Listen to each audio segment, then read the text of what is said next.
lidi, vás vítám u nového videa a v dnešním videu to bude DIY na vyrobení toho úžasného antistresového balónku.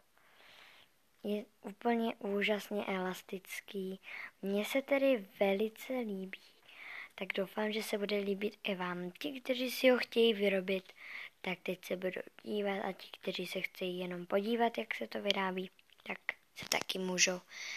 Takže budeme potřebovat samozřejmě nějaký balónek, nějakou gumičku, čím to sepneme, já teda sepínám gumičkou, je to lepší, nějaká pomůcka na zastrčení, kdyby to někomu nešlo, tak si tím můžou pomoct. A ta hlavní přísada, která je vevnitř, je plastelína. Ta není černá, ona je hnědá, jenže to jde špatně vidět. A může to být jakákoliv plastelína, já jsem teda zvolila Play-Doh, protože je taková příjemná. Tak a můžeme se vrhnout na to.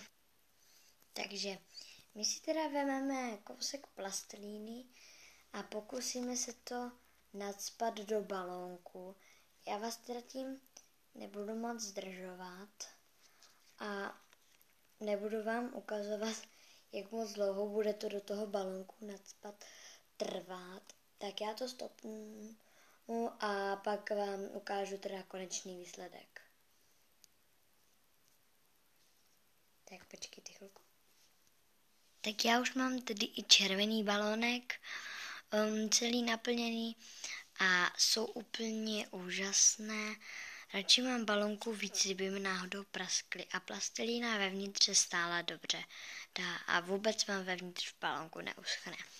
Tak já doufám, že se vám tohle videjko líbilo. Nezapomeňte mi dát like, odběr a když tak mě ukážte nějakým svým kamarádům, aby mě taky mohli podpořit lajkem. A já vám přeji hezký zbytek dne a mějte se krásně a čau.